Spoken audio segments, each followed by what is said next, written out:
Jamal, Oregon. This is KCFJ, Alturas, reaching out to you. The following broadcast is paid for by the Voice of Freedom Radio, Doug Knox and Ross Jones. The opinions expressed do not necessarily reflect the views of radio station KCFJ or VDI Media Incorporated, its management, or its staff. The station is not responsible for statements made in this program. Anyone who would like to purchase equal time to air opinions regarding the issues discussed is encouraged to do so. Hello, America. Welcome to the Voice of Freedom Radio, the voice of rural America. You are in tune to KCFJ 570 AM. Our studio is located in Alturas, California, right in the heart of Modoc County. Our environmental message is the 3 C's plan: clean air, clean water, and common sense. We cherish our Constitution, the Declaration of Independence. We spread the truth and will not give up our God, guns, property rights, nor any of our freedoms. This program is sponsored by the Voice of Freedom Radio. I am Doug. I'm Ross. Ladies and gentlemen, our special guest this Saturday is none other than the local commander of the local militia here, and his name is Jason Keene. And Ross? Jason, welcome on board the Voice of Freedom. A lot of people perceive the militia as a bunch of armed thugs, and I know that's not true, but could you explain what your objectives are? Yeah, absolutely, and thank you for having me on the Voice of Freedom today. It is a pleasure and an honor to join you all this day. And you're absolutely right, Ross. The mainstream media and others have done a very good job in demonizing and marginalizing what militia is.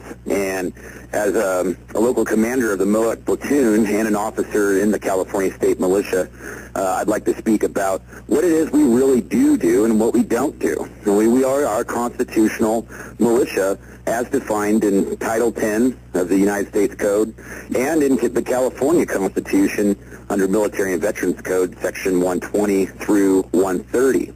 And basically, the traditional role of militia has always been to support the local community and the local government entity that has jurisdiction of that area. And it was very customary in the beginnings of this country that every community had a militia that would do things from the supporting of the community, from maybe shoveling snow to attending a soup kitchen line, to rescuing cats out of the tree, all the way up to some of the things that the Constitution does speak about, which would be to enforce or to uphold the Constitution, to repel invasion, and to put down insurrection. Well, Jason, let me ask you a question, sir. You know, explain to the people how long that you've been up here in the Modoc County, and I know that you've been actively doing a lot of good things for our community. Would you explain some of those, please, sir? Yes, sir. I've been up in Modoc County myself personally about 2 years now, and have pretty much been involved in militia since that time. And it was started by myself and 2 other gentlemen from Surprise Valley, David and Monty Hines, and we basically have started this unit as a grassroots, from scratch formation. And a lot of us wear a lot of different hats in supporting the community, one of which is in the subject of emergency communications, that we are members of the local areas group, and so we support the county in emergencies through that communications aspect. That's just one thing we do. We also have a medical corps that stands ready to provide emergency medical services at times of need.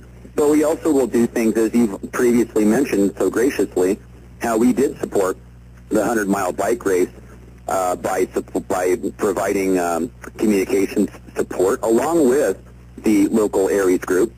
And we did bring our medical team out there just in case that there was a problem with any of the riders. At this time, there hasn't been a lot of demand or a lot of call for us to participate in the community but I can certainly see areas where we could be very effective and a big asset. For example, during the 3-7-day fire, which occurred last year, it would have been a very good resource if the Sheriff's Department would have known that if they had to do evacuations of an area, which did occur, that they could have local militia securing the evacuated zones and making sure that unauthorized folks weren't entering those areas, and to provide traffic control for those regions, thereby freeing up the department's resources for other things such as ongoing crime that would no doubt take advantage of situations like that. There really is no limit to how militia can be used in a community. It really is up to how is it that the community views their local militia resource and how they would implement it. Well, Jason, that's why that we brought you on our program this Saturday to let the people know what's available here and to inform the people of the status of the militia. And as you stated, we need to inform these people so that if there's people out there that has an emergency of some sort, how could they possibly get a hold of you, and what's the procedure for doing that? Well, we meet weekly on Wednesday evenings from 4 to 6 o'clock p.m. at the Federated Church here in Alturas. And also, anyone that is interested in contacting myself to discuss militia can certainly call me at 530-233-4579. Jason, would you give us that phone number again, please? You bet. That's 530 area code 233-4579. Jason, I think it's important that the citizens realize that the militia's been around since the Revolutionary War and was utilized to protect villages and settlements back as far as the 1770s. So what you guys are doing has a history behind it that is incredible. Yes, sir. Yes, sir. That's absolutely true. And I'd like to add that during those times, militia was very customary. It was very socially accepted. It was normal. There was nothing strange or weird about it. In fact, it would be viewed as strange or weird if a community did not have a local militia. And so, you know, through the years and the way things have gone, a lot of folks have kind of abandoned militia as a necessity, but with budget cuts and things that have been coming our way, I really do think it's time for a modern militia movement to come back to our communities, particularly in the rural areas, where we are, by and large, left to our own devices, you know. This is how we take care of ourselves. Well, Jason, let's not lose aspect of the emergency potential for the militia. They have medical capability. They have, like you said, radio communications capability. They could certainly augment a sheriff's department in a time of emergency. They certainly could. Also, I'd like to mention the quartermaster aspect and the logistical aspect, where we could move materials or bring support items to an incident and things of that nature. We do have an established command structure, and we are well disciplined as you know the Constitution would demand that we are. We do trainings at least once a month, doing field training exercises, and the sheriff is aware of everything that we do. He gets copies of my warning orders and operations orders. So it is a cooperative relationship that we have with the Sheriff's Department, and I wouldn't have it any other way. We are out in the open. We're not hiding from anyone, and we want the community to see us. We want the community to understand that we're there to help them, and they should not have any reservations about calling on us for whatever need could be. Well, Jason, you know, the sheriff in Modoc County is Mike Poindexter, and he is well liked overall, the county-wise, and even out of the county. He's well noted for some of his programs that he has, and it's good to know that you can take and work with such a honorable sheriff and help him out, because it's often that he's lacking in manpower, unfortunately, and I can see the militia filling in a lot of empty spots. Yes, sir. Yes, sir. And there is intentions to have some meetings with the good sheriff and to discuss those very things as to how he would best like to use us, and to throw those ideas out there, and then we would shape our training to meet those needs, to be relevant in the modern day, or now, I would say, rather than some future disaster or incident that is somewhat intangible. We want to be an asset to the community now, and that's exactly what we're working towards. Well, Jason, I sure want to thank you and that militia for inviting the Voice of Freedom Radio to be your special guest speaker on the 18th of this month at the Federated Church over there just east of the Sheriff's Annex and the courthouse. And we will be there from 5 to 6. We will have video presentations. We will have discussions. And what we're going to do is expose the sustainability right here in Modoc County. And we certainly thank you for that, Jason. And you want to add anything else for this program? Well, I would just like to say again, I'd like to thank the Voice of Freedom Radio for having me on, and look forward to working with you fellas in the future.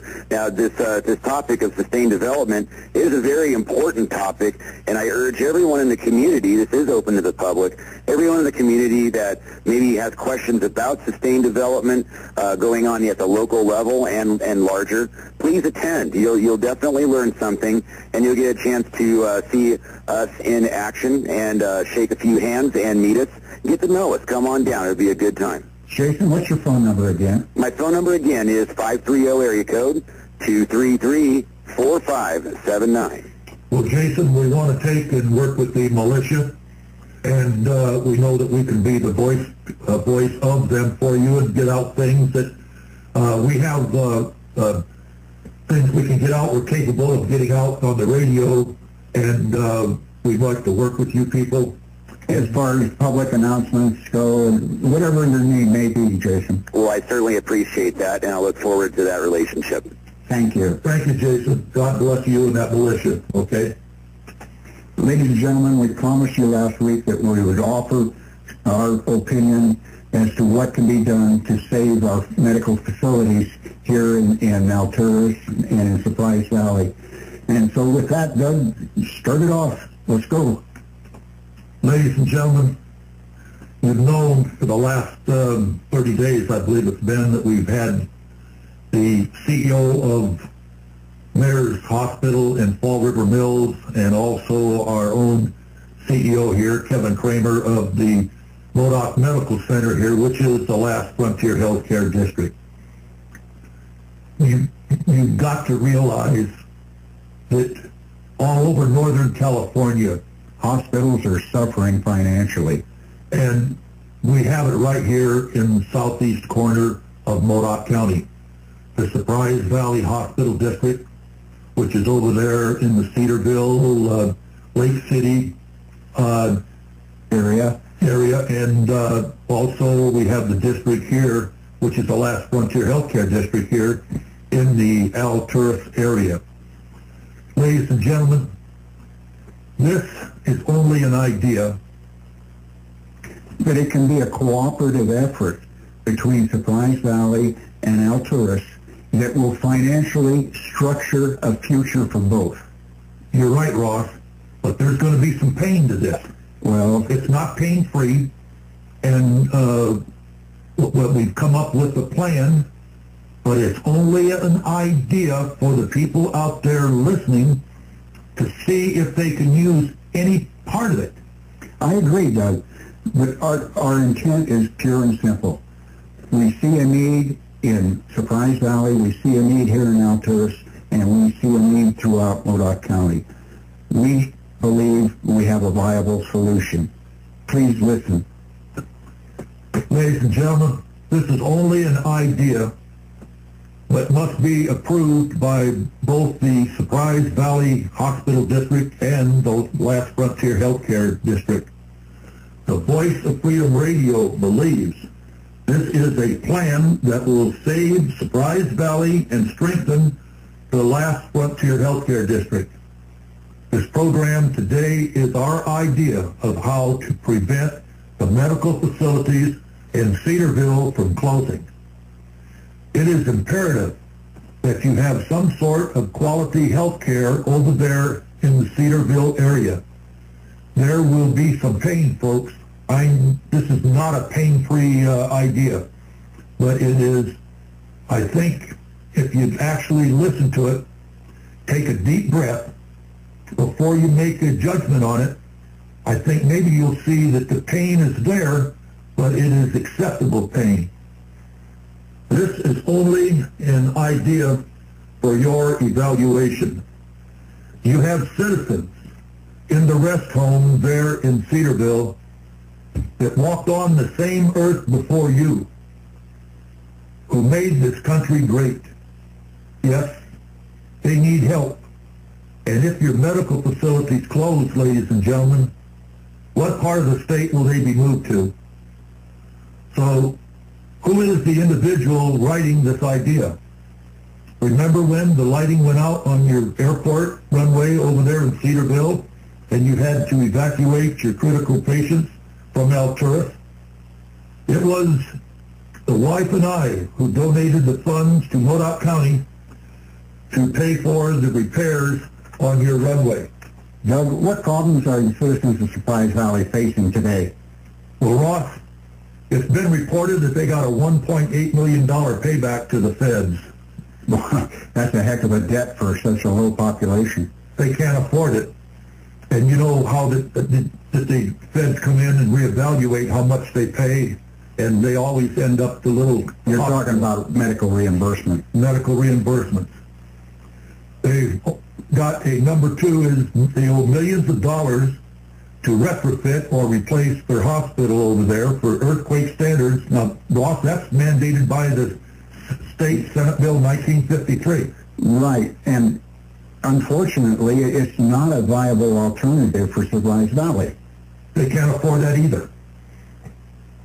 Not enough members over there in the hospital district to keep their medical facilities economically afloat. But yet they have a $1.8 million debt. So, Doug, what would you propose? Well, this medical facility, if it closes, what is your plan with your loved ones in the now closed rest home? What do you and what part of the state are they going to be sent to? Question, how do you think that will affect your loved ones? Ross, that $1.8 million is, I understand, has been overpayment to the district. That would have to be accepted by the last Frontier Healthcare District. After all, the taxpayers of Surprise Valley, in their Prop 13 taxes, they've been paying money to the county, which in turn has put that money back into Modoc County to pay down the hospital debt that's here, that's been accrued here in Alturas and Modoc Medical Center. Right, and you can understand that while it's part of their tax fees, some of that money was not used appropriately. That's exactly right.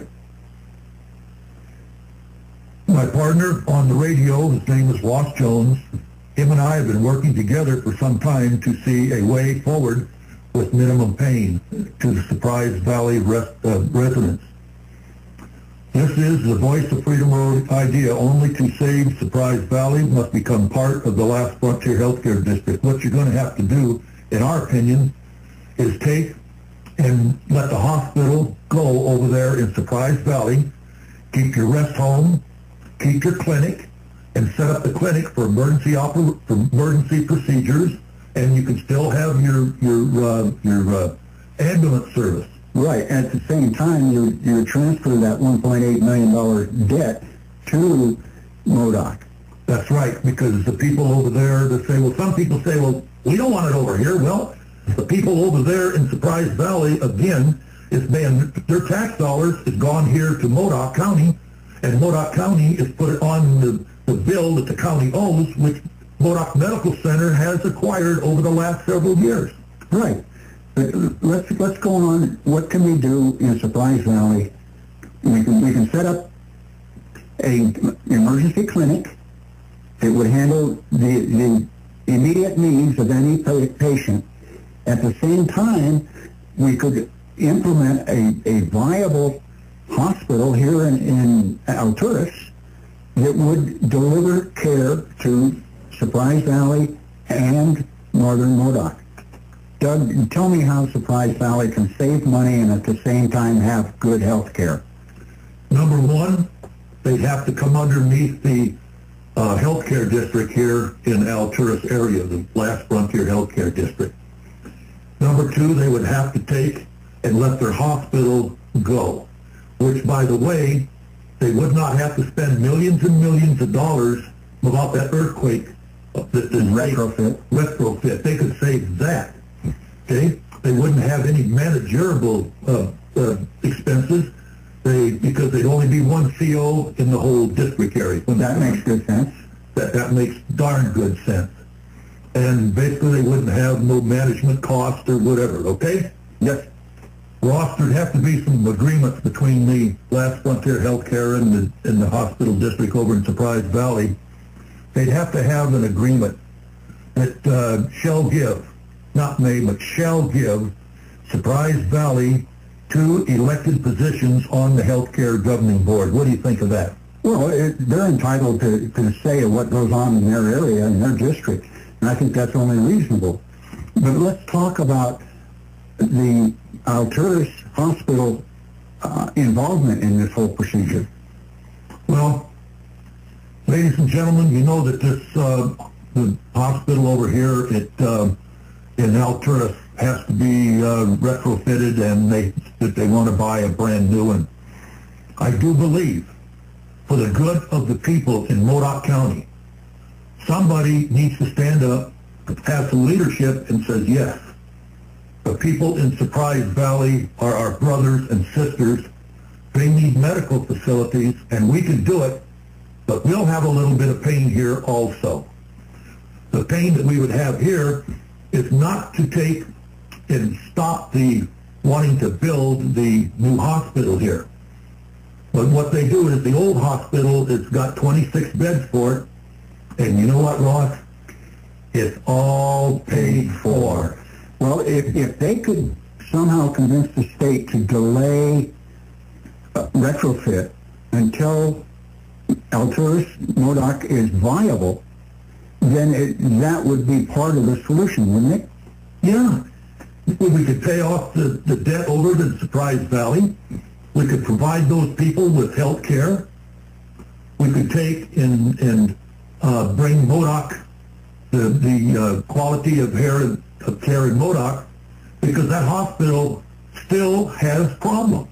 Well, it's financial problems that we need to deal with first. If we can take and circle the communities between that district over there in Cedarville and this district, keep our old hospital going, just not stop the new one, but just keep this one going until that $1.8 million is paid off over there, and until the extra money, they would have all of that money coming out of the taxes over here, plus what comes out of Cedarville and the Surprise Valley area too. That would all be combined.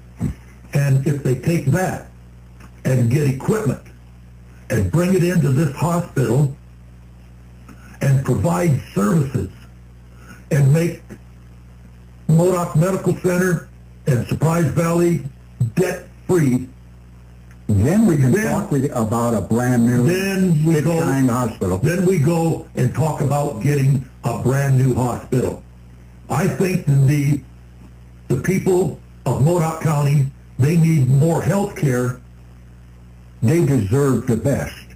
That's right. And the way to achieve the best is to pay off current debt first. Get everything all just leveled out, all zeroed out.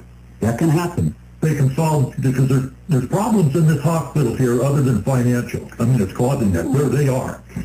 But what they need to do is to get the people of Surprise Valley over there and the people here on the same page.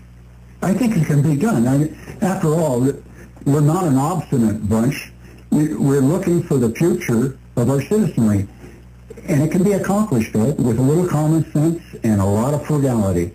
Well, that's true, because, the last month we've had, again, Matt Reeves on and Kevin Kramer. This is where that we disagree with Mr. Kramer. They want to go now. But I think that we can, by just delaying this. The whole point being, Doug, as I see it, is it's not spend money now, it's pay off debt now. And make everybody here have good health care. Right. But even when we had the two CEOs on, they talked about hospitals working together. Talk about that. Well, yeah, if there's a joint cooperation agreement between Mayor's Hospital down in Fall River Mills and the Alternatives Hospital here in Modoc, and also Surprise Valley. And up in Lakeview there, the hospital Lakeview. Right. If we can operate as one entity, we can save money, we can provide good health care, superb health care, and we can pay off our debt. And we can afford to pay doctors in here. Well, what we ultimately desire are doctors who want to stay here and become part of the community. That can happen, Doug, but it's not an easy task. Nothing is easy in Modoc County.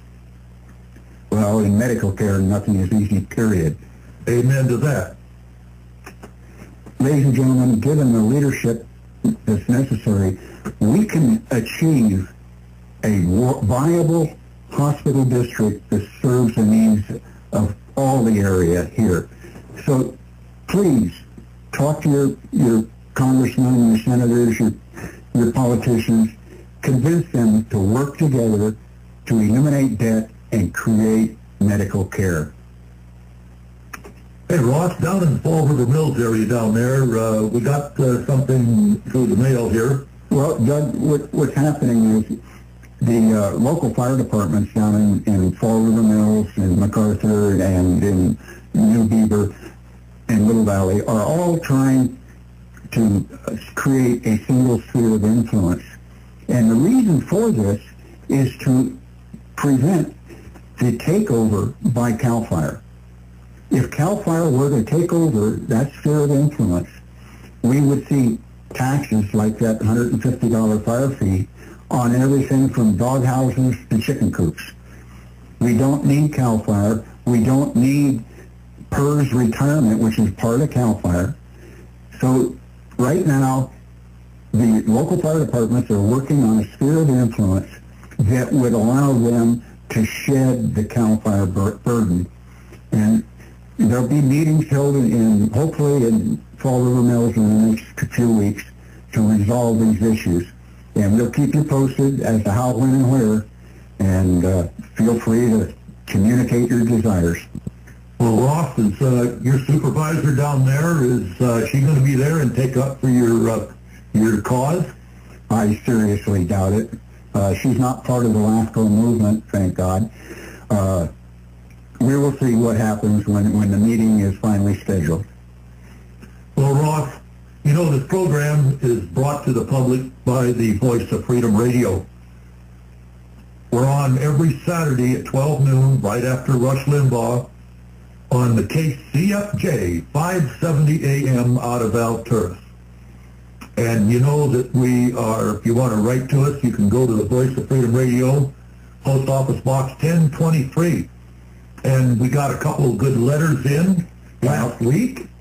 And one of them, again, was from way down in Nevada. Really? Yeah. You know how our AM signals followed the ground? Yep. This guy was climbing up this hill, and it went up and said, hey, there's KCFJ 570 right there. And it was a wonderful letter. So, ladies and gentlemen, we really appreciate any input you care to provide. It's part of our gratitude for trying to communicate with. Ladies and gentlemen, what he's trying to say is we're at the end of the program. That's what he's trying to say. I stuttered, he helps me out, and he stutters, and I help him out. Yeah, that's right. So, ladies and gentlemen, Alturas, what's the zipper here? the zip code, Yeah. 96101. And that's Post Office Box 1023? 1023. And that's going all the way down into Nevada. Well, that's why we had to say it twice. Is that what it was? Yeah. Ladies and gentlemen, until next week at this very same time, God bless each and every one of you. And we always like to say, from the God that created earth to the land that you love, from Alturas, good day, America. The preceding program was paid for by the Voice of Freedom Radio, Doug Knox and Ross Jones. The opinions expressed do not necessarily reflect the views of radio station KCFJ or of EDI Media Incorporated, its management, or its staff. This station is not responsible for statements which have been made. Anyone who would like to purchase equal time to air opinions regarding the issues discussed is encouraged to do so.